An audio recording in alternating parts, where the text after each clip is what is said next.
homeless man found something terrifying on his way home. His shabby shelter had been taken over by someone else. That was a great humiliation for a homeless man, but he didn't choose to drive the other person away. He even brought out the fine wine he'd treasured for years. After learning about the man's misfortune, he gave him his only means of transportation. The man wanted to refuse, but the homeless man told him he hoped he could also keep a kind heart in the future. She slammed her foot on the gas pedal. The car roared forward, and the man was stuck on top of it. He was dragged along the hood for hundreds of feet, but the woman had no intention of stopping.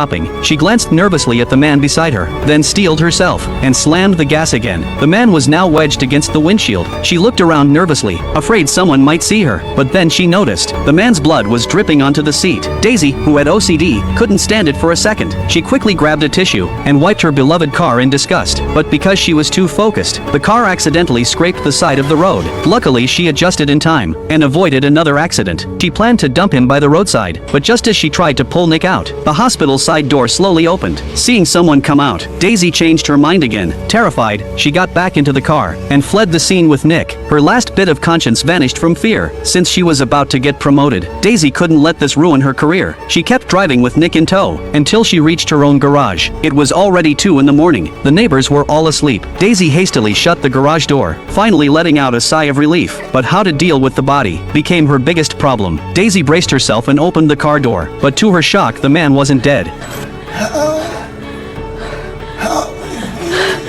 I'm sorry. It wasn't my fault. You should have watched where you were going. The man said he wouldn't hold her responsible. He begged her in the name of God to save him, but as Daisy hesitated, she only said the man might have been a homeless person, and insisted it was because he didn't watch the road. Seeing his girlfriend so heartbroken, the boyfriend comforted her, saying no one would care about a homeless man's life. Hearing that, Daisy finally relaxed, but Nick was enduring unbearable pain. Listening to the voices in the house, a hint of hatred flashed in his eyes. The next morning, Daisy was still sleeping when the news on the radio woke her up. It was about a hit-and-run case. Thinking of the man still in her garage, Daisy couldn't sleep anymore. She quickly grabbed the newspaper. Thankfully, there was no mention of her. But when would this torment end? She picked up the phone, then hesitated, thinking about her promotion. She gave up on calling the police. She told him to wait a bit longer, then ran back to the garage. She covered her ears and told Nick to stop honking, still insisting help would come soon. But Nick seemed to understand everything now. He kept pressing the horn. The driver outside also sensed something wrong. Just as he was about to check, Daisy grabbed a wooden stick and hit Nick on the head, but it wasn't hard enough. Panicking, Daisy swung the stick again.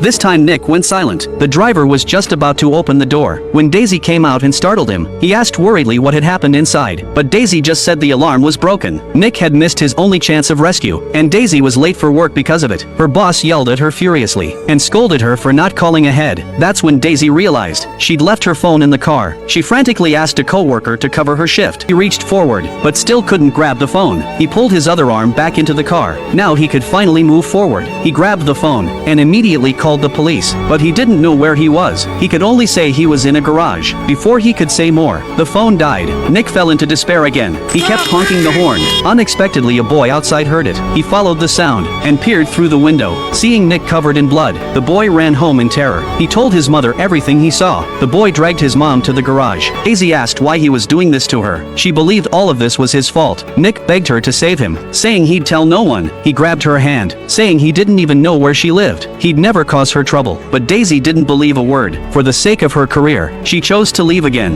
Nick felt hopeless once more, but he refused to give up. He pushed himself forward bit by bit, finally crawling into the car, but with his leg broken, the pain returned sharply. He leaned on the seat to rest and checked his injuries. Luckily, there was half a bottle of water. After regaining some strength, he picked up the wooden stick in the car and made a simple splint for himself. Nick knew he didn't have much time. He forced himself out of the car, but just as he was about to open the door, Daisy came in with her boyfriend. Seeing Nick covered in blood, the boyfriend was shocked. He thought it was just an accident victim, then went back to the bedroom, planning to kill him that night. But they didn't know Nick was already sitting up. When night fell, the boyfriend grabbed his gun and went to the garage. He opened the trunk, ready to drag Nick out, but Nick was only pretending to sleep. He quietly picked up a pencil, and when the boyfriend pulled out the gun, Nick suddenly attacked. The gunshot startled Daisy. She thought her boyfriend had handled it, not knowing they were fighting to the death. Nick used the pencil utensil and stabbed the boyfriend in the eye. This time he didn't hesitate until the man stopped breathing. When the boyfriend didn't come back for a while, Daisy went to check. Nick heard the movement outside and ducked down. Then Daisy saw her dead boyfriend. When she crouched down to look closer, the car door suddenly hit her, knocking her out. Daisy picked up the fallen gun, dragged the unconscious Nick back to the garage, calmly locked the door,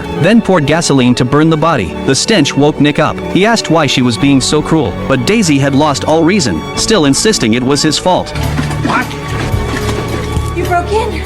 You're crazy. You wanted to steal my car, but Rashid found you. He fought you. He broke your leg, but you kept fighting and you killed him. And then you got this gas. You got this gas to burn Rashid's body, but the fire got out of control and it burned you, the car, the garage, and everything. And you did it. You did all of it. Clearly Daisy had planned her story. As she turned around, suddenly Daisy pulled out the gun and fired at Nick. The sparks ignited the whole room. The vicious Daisy was swallowed by the flames. Nick crawled out with all his strength, finally escaping the fire. Hearing the gunshot, the neighbors rushed over and rescued Nick